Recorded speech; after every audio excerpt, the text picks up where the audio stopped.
Hari ini kita akan lanjutkan kembali, kita akan belajar kebenaran firman Tuhan. Kita masih bahas masalah uang dan hati. Kalau orang nggak bisa mengatur keuangannya dengan baik dan menguasai hatinya dengan baik, dia akan dikuasain oleh keserakahan dan ketamakan. Dia pingin kaya, pingin menikmatin kemewahan, dan ujungnya terjerat kepada persoalan-persoalan yang tidak penting. Ketika orang tidak bisa menguasai dirinya dengan baik, mengendalikan dirinya dengan baik, dia akan terjerat dengan keinginan, dengan semua hal-hal yang akan membawa dia akhirnya memaksa dirinya untuk melakukan segala sesuatu di luar kemampuannya. Ujungnya apa? Berhutang. Berapa banyak orang hari ini terjerat dengan hutang? Kenapa saya selalu bahas masalah uang dan hati terus-terusan? Karena hampir sebagian hidup kita habiskan untuk mencari uang. Dan ternyata setelah kita mencari uang bekerja, bukannya kita hidup ke dalam kelimpahan, tapi banyak orang terjerat dengan hutang. Oleh hari ini saya berdoa kita akan mengalami kemerdekaan masalah keuangan. Kita nggak terjerat hutang, tapi justru kita malah diberkati. Karena janji Tuhan terhadap orang percaya adalah hidup diberkati. Pak, boleh nggak kita ngutang? Yang jadi pertanyaan, kenapa engkau mesti ngutang? Nanti kalau engkau mau ngutang, pasti engkau akan terjerat di dalamnya. Ya, kita percaya bahwa Tuhan itu membuat anak-anaknya untuk diberkatin supaya hidupnya mengalami anugerah dan kemurahannya. Bisa hidup takut akan Tuhan, bisa hidup menikmatin semua kebaikan yang Tuhan janjikan, bukan malah hidup menderita. Banyak orang terjerat utang, akhirnya apa? Hidupnya menderita. Hidupnya berantakan, keluarganya berantakan, terjerat utang.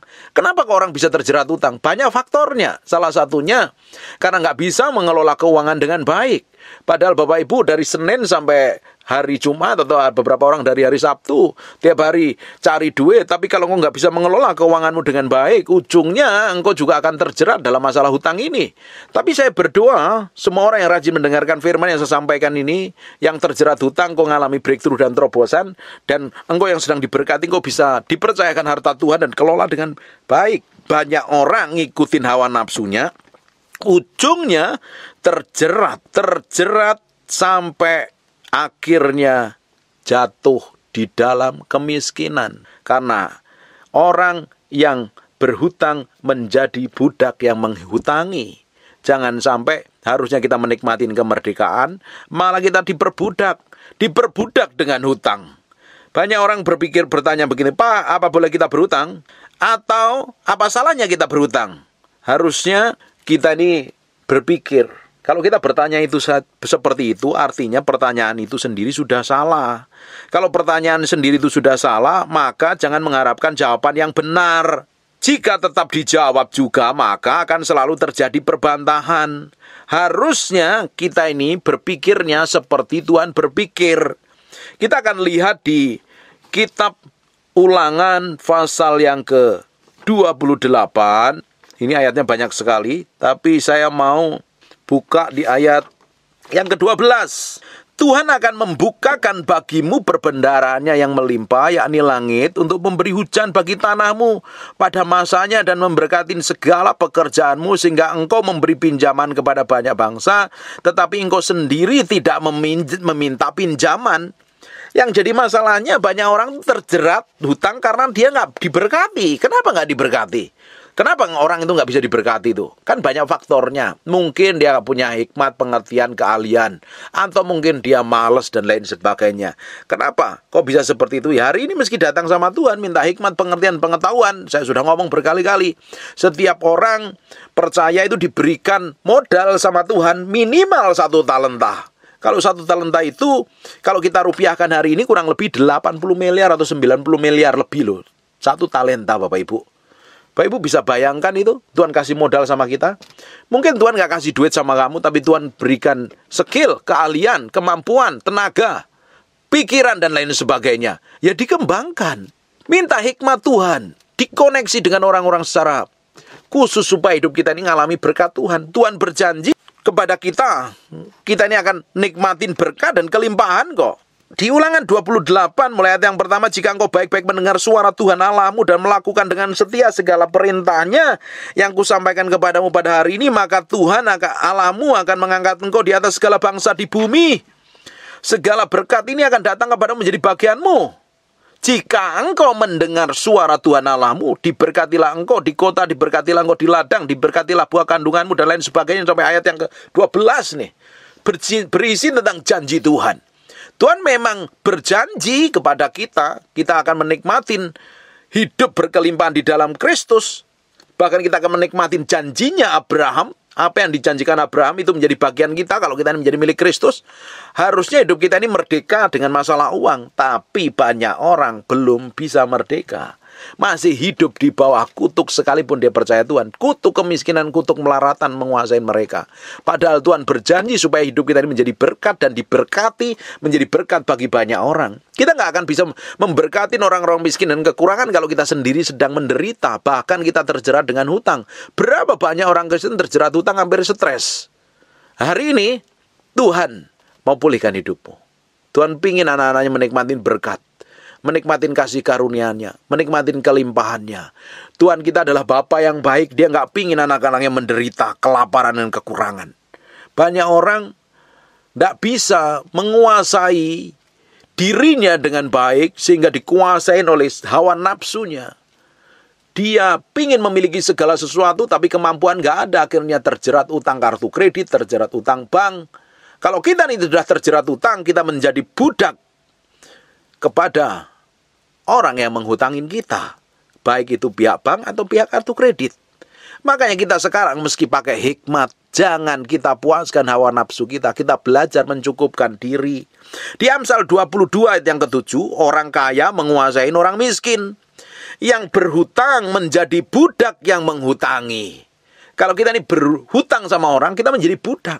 Kalau Bapak Ibu hutang sama kartu kredit, dengan cicilan mungkin 12 kali, mau tidak mau engkau menjadi budak. Kau pergi kerja mati-matian untuk nutupin utangmu. Loh, padahal Tuhan janji kita ini tidak akan meminjam, justru kita akan memberi pinjaman. Artinya kita hidup dalam kelimpahan. Kita percaya janji itu. Kenapa kalau kita nggak percaya janji itu? Kita kenapa memilih menjadi orang yang berhutang? Hari ini belajar ngerti kebenaran. Dan kebenaran ini akan membuat hatimu dimerdekakan, jiwamu dimerdekakan, sehingga ngerti janji Tuhan, bahwa Tuhan berjanji membuat kita mengalami berkat Tuhan selama kita hidup takut akan Tuhan, hidup sesuai dengan ketepatan ilahi. Daud berkata, dahulu aku muda, sekarang aku sudah tua. Tidak pernah kulihat anak cucunya orang benar minta-minta roti. Tidak mungkin orang benar itu keleleran, melarat, kekurangan, miskin dan menderita. Pasti diberkatin Tuhan. Kalau Tuhan menyertai hidupmu, Tuhan mengurapi hidupmu, Tuhan tidak pernah meninggalkan hidupmu, kamu berjalan dalam ketepatan Tuhan. Tuhan berikan hikmat, pengertian dan pengetahuan kok. Apalagi kalau kita menjadi orang yang bisa mengendalikan diri dengan baik, kita menguasai diri kita membangun keintiman dengan Tuhan, pasti hidupmu diberkatin Tuhan. Sekalipun berkat itu bukan jadi tujuan yang utama. Tapi banyak orang terjebak di area sini, mereka babak belut di area keuangan karena tidak bisa ngatur keuangan dengan baik. Bapak Ibu, hari ini belajar atur keuanganmu dengan baik. Ada bagian yang harus kita tabur, ada bagian yang harus kita makan, ada bagian yang harus kita simpan. Supaya kita waktu mengalami kesesakan, kita masih ada yang harus kita pergunakan tanpa menghutang. Kenapa banyak orang menghutang? Karena dia bisa ngatur keuangannya. Dihabiskan. Berkat hari ini, dihabiskan hari ini. Kamu gak memiliki hikmat, kamu gak memiliki pengetahuan.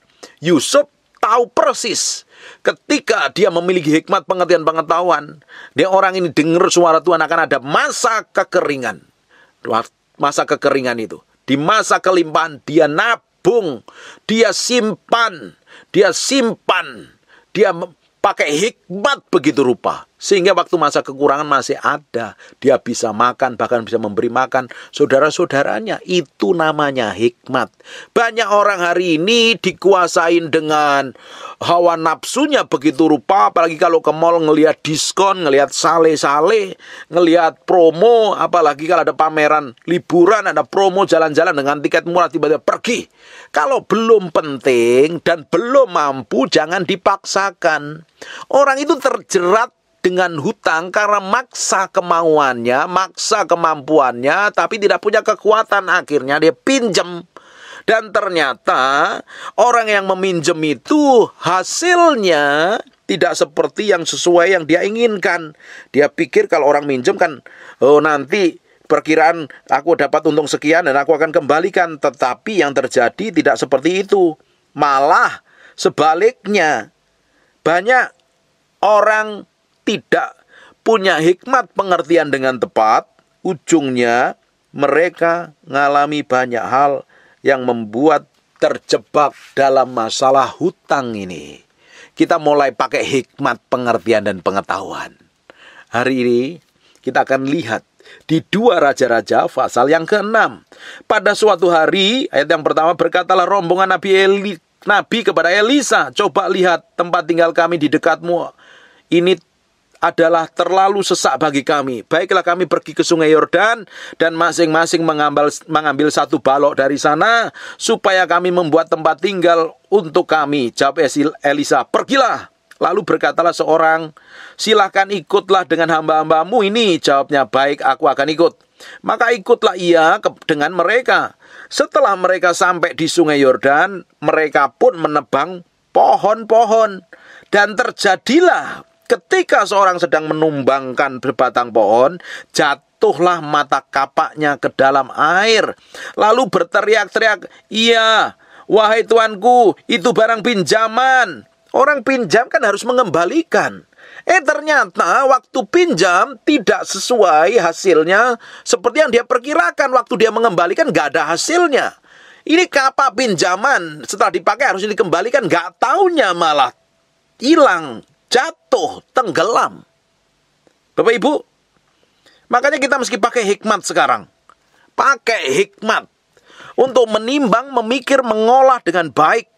Kalau kita masih maksa diri kita, engkau akan terjebak dengan banyak persoalan. Apalagi orang yang ingin kaya, terjebak dengan banyak persoalan. Akhirnya tidak dikuasai Roh Kudus, justru akhirnya dikuasai oleh keinginan dan hawa nafsunya. Terjerat dengan banyak hutang.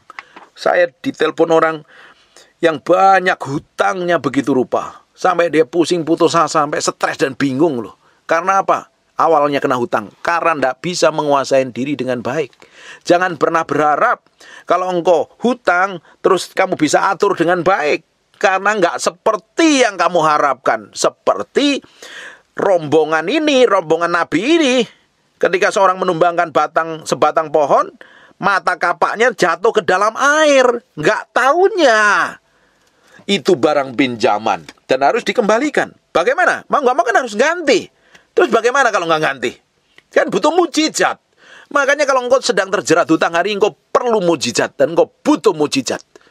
Bertobat dan balik sama Tuhan. Minta hikmat Tuhan. Bapak Ibu, orang yang menghutang akan menjadi budak. Mereka akan diperbudak oleh orang yang menghutangi loh. Kalau Bapak Ibu hutang sama bank, engkau akan diperbudak oleh bank.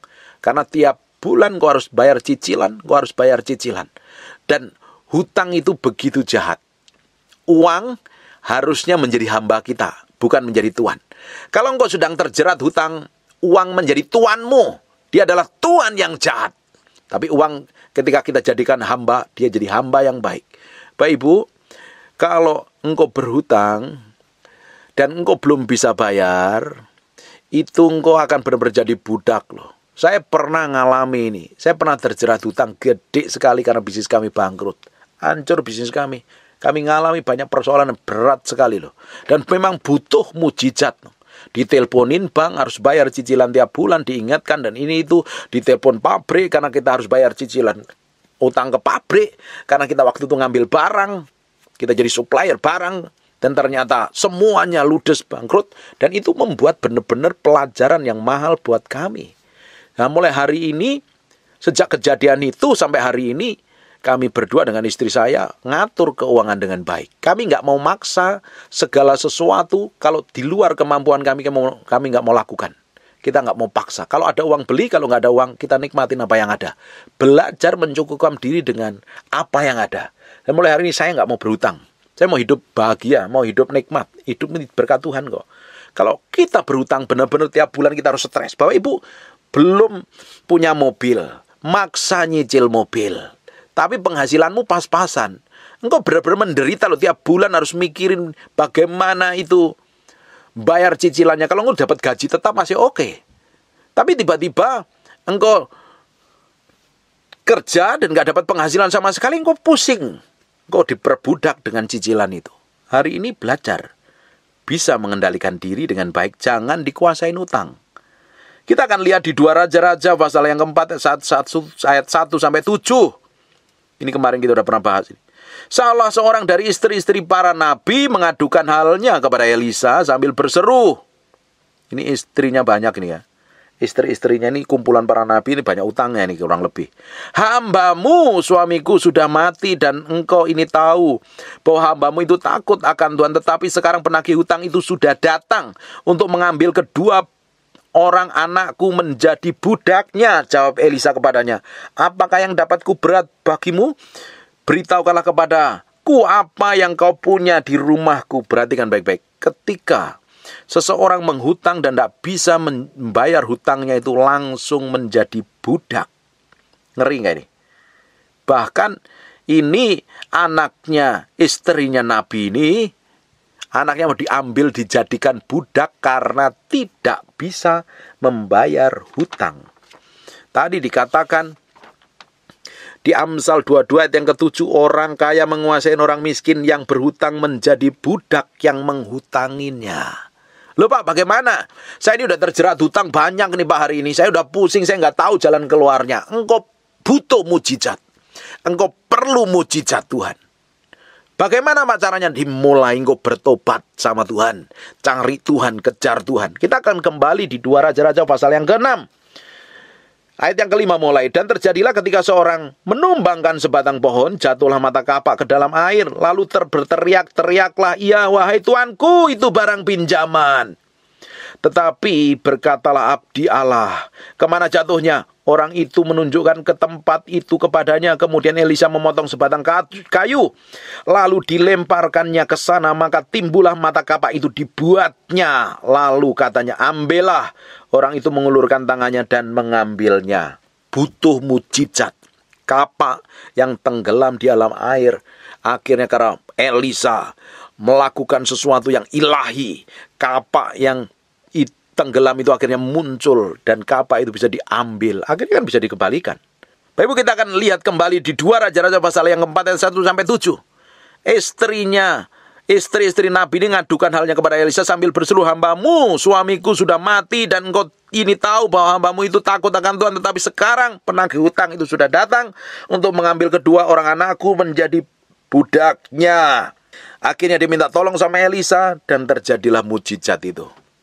Dia tuangkan minyak kepada bejana-bejana kosong dan bejana itu penuh berkelimpahan. Bahkan dia bisa jual dan bisa hidup. Utangnya selesai. Butuh mujizat. Dimulainya dengan apa? Cari Tuhan. Cari Tuhan. Bertobat. Hari ini jangan dikuasain hawa nafsumu. Kalau engkau dikuasain hawa nafsumu, engkau matamu tidak dikendalikan, keinginan mata, keinginan daging dan keangkuhan hidup, akhirnya menjeratmu melakukan banyak hal yang membuatmu menderita. Hutang sana, hutang sini, pinjam sana, pinjam sini. Padahal Alkitab katakan kalau kita hidup takut akan Tuhan, Tuhan memberkatin kita. Nanti baca di Ulangan pasal yang ke-28 itu semuanya. Baca itu. Supaya kita ngerti kebenaran. Dan Tuhan berjanji memberikan hidup kita dalam anugerah dan kemurahannya. Memang setan mencuri, membunuh, dan membinasakan. Tetapi Yesus datang untuk memberikan kita hidup dan kelimpahan di dalamnya. Supaya kita bisa memberkatin, biayain banyak orang.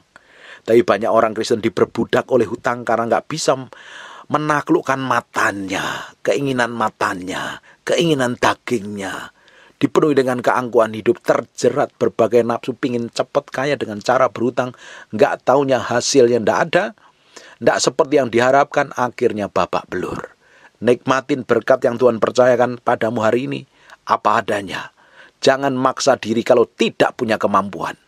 Jangan maksa diri berhutang kalau engkau nggak punya hitung-hitungan yang tepat. Apalagi nggak punya aset. Kamu mau hutang, mau bunuh diri itu namanya. Menyerahkan diri pada kehancuran nih. Kalau banyak hutang, kadang makanya Alkitab itu katakan kan, Tuhan berjanji ya, kita tidak akan berhutang, kita tidak akan meminjam, tapi akan memberi pinjaman. Artinya Tuhan mau bawa hidup kita ini mengalami kelimpahan. Jangan alergi dengan kelimpahan, kata kelimpahan. Karena banyak orang Kristen hari ini hidupnya masih kelimpungan, terjerat hutang, menderita kelaparan. Padahal Tuhan berjanji, Dia yang dulu kaya rela jadi miskin supaya kita hidup yang miskin ini menjadi kaya, supaya bisa menikmati anugerah Tuhan. Bagaimana mungkin hidup kita jadi berkat kalau hidup kita kekurangan, melarat, miskin, dan menderita? Bapak Ibu, belajar menaklukkan diri sepenuhnya di hadapan Tuhan. Jangan melakukan segala sesuatu di luar kemampuan keuanganmu. Engkau akan terjerat dengan banyak persoalan. Mau pinjem, mau nyicil, ditangguhkan dulu. Jangan ikutin gaya hidup lah. Gaya hidup itu tidak pernah bisa dipuaskan. Gaya hidup kita ini harus sesuai dengan standar dan kemampuan kita. Kita nikmatin apa adanya. Saya ini nggak mau dikuasain dengan segala sesuatu yang membuat saya malah membuat saya menderita. Hari ini saya mau menikmatin hidup kok. Harusnya orang Kristen itu kan menikmatin hidup, enjoy itu jalan sama Tuhan. Tapi banyak orang Kristen stres karena harus mikirin cicilan, harus mikirin bayar utang dan lain sebagainya. Hari ini mulai bertobat, sadar diri Bapak Ibu. Hidupmu harusnya dinikmati dengan bahagia dengan anak dan istrimu. Hidup tanpa utang ternyata itu membuat bahagia. Kita bisa menikmati hidup yang sesungguhnya.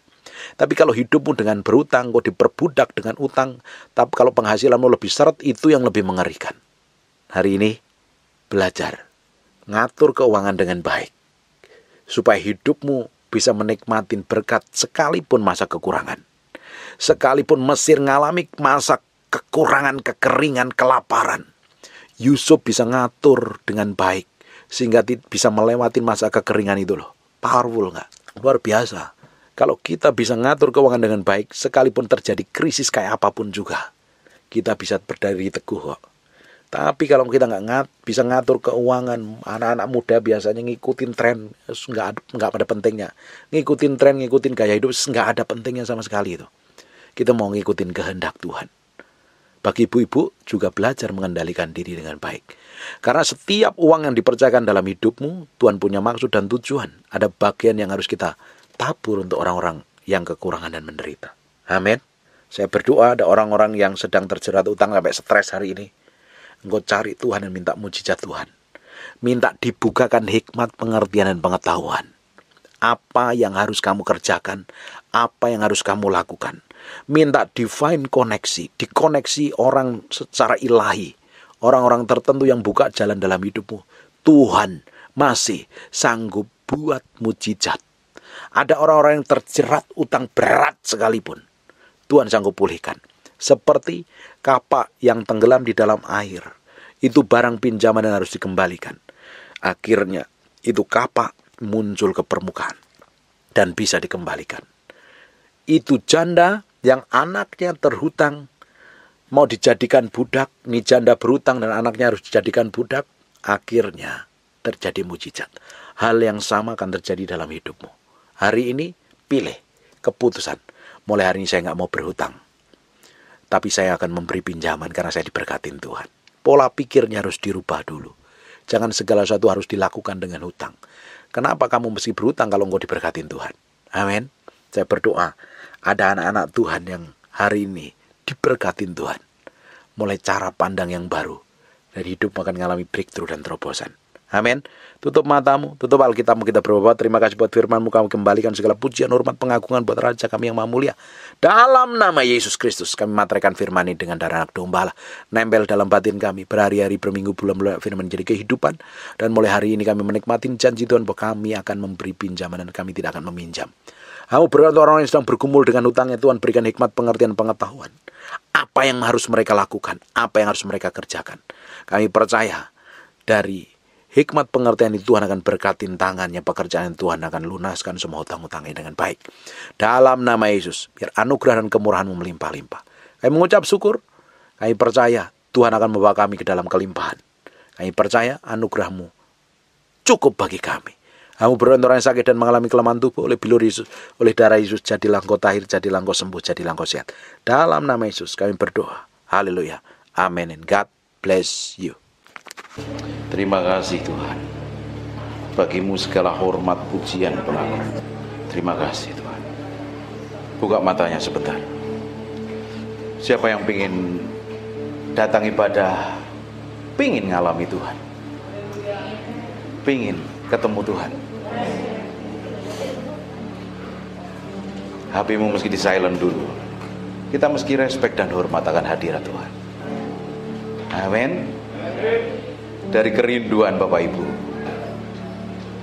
rasa haus dan laparmu ingin ketemu Tuhan, bukan hanya sekedar datang ibadah, tapi engkau ingin ketemu Tuhan. Nah, Tuhan akan manifestasikan kuasanya. Amin. Tutup matamu. I just want to praise you.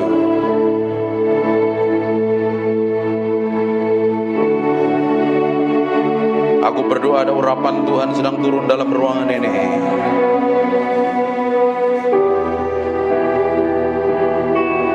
Jamah setiap orang yang haus dan lapar akan Tuhan.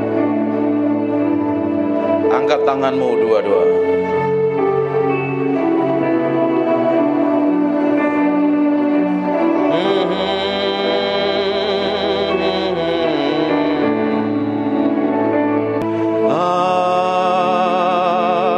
Just want to praise you. Lift my hands and say, I love you. You are everything to me, and I exalt your holy name.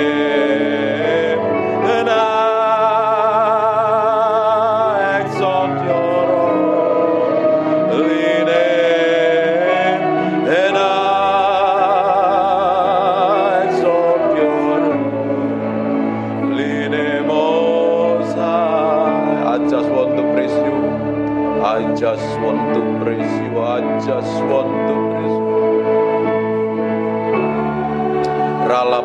Aku berdoa setiap orang dalam ruangan ini, biar Engkau sendiri yang jamah Tuhan siang hari ini. Aku berdoa ada orang raus dan lapar akan Tuhan, sedang dilawat Tuhan. Dalam nama Yesus Kristus, aku lepaskan urapan itu turun dalam nama Yesus Kristus. Di ruangan sebelah aku berdoa ada penguarapan turun. Tutup matamu. Ada kuasa Allah sedang mengalir dalam ruangan sebelah dalam nama Yesus Kristus. Reboko sendo nomoto korobota papa nementere bete bebeke neme pipiana mata. Inna mata karala basyente begede moto. Inomoto koronomoto. Nikmatin Tuhan. Aku berdoa ada gelombang yang kuat mengalir dalam ruangan ini. Gelombang itu turun mengalir menjamah setiap orang yang ada dalam ruangan ini. Aku berdoa sekarang juga urapan itu turun in Jesus name.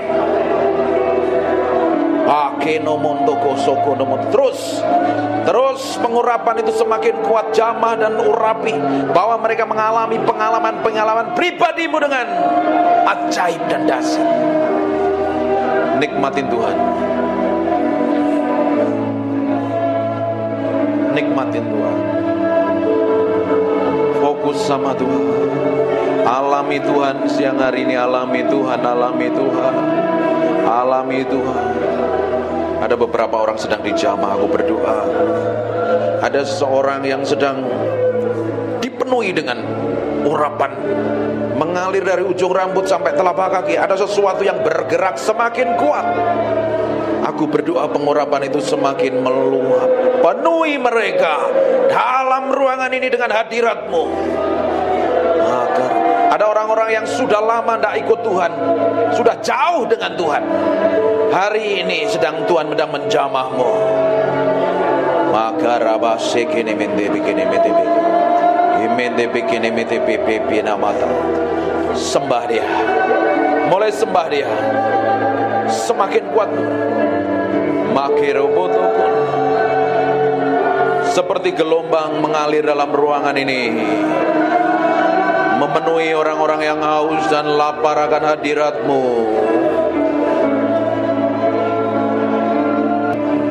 Makarabasyanda makana mate kene mete imekere bete bebe kene bebe.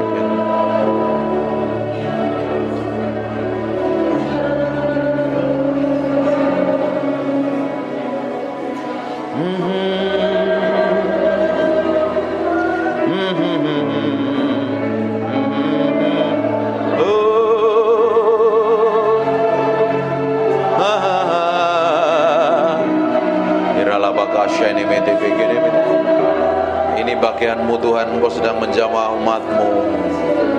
Buat sesuatu yang spesial pagi hari ini.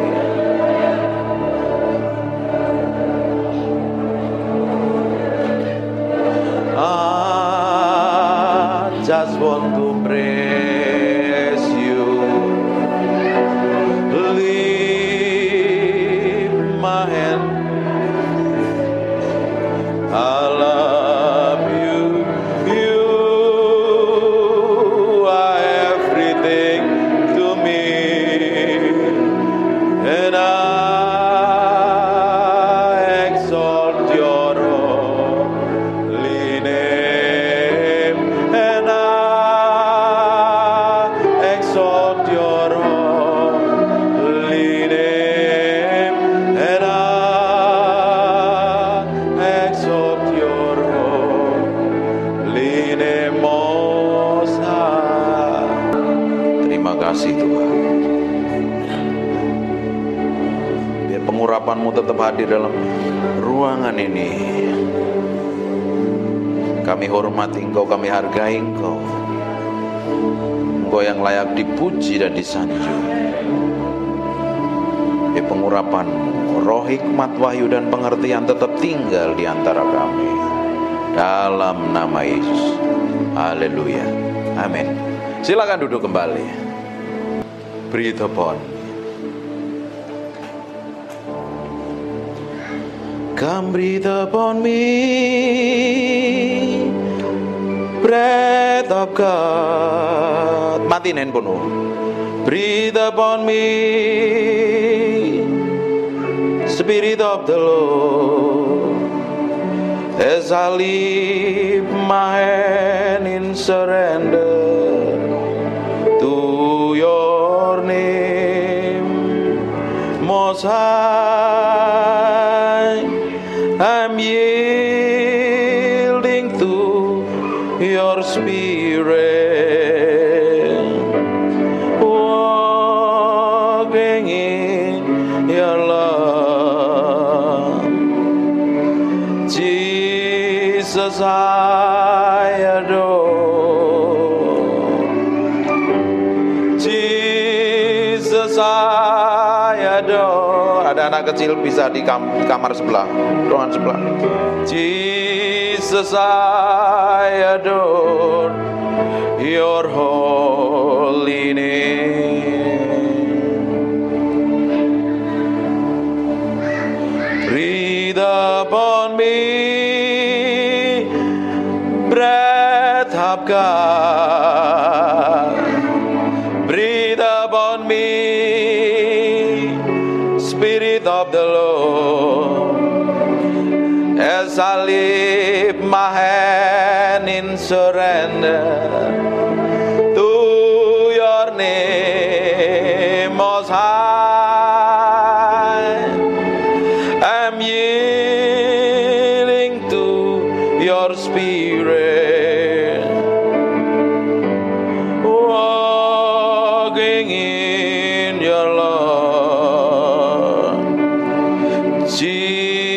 Jesus, I adore. Jesus, I adore.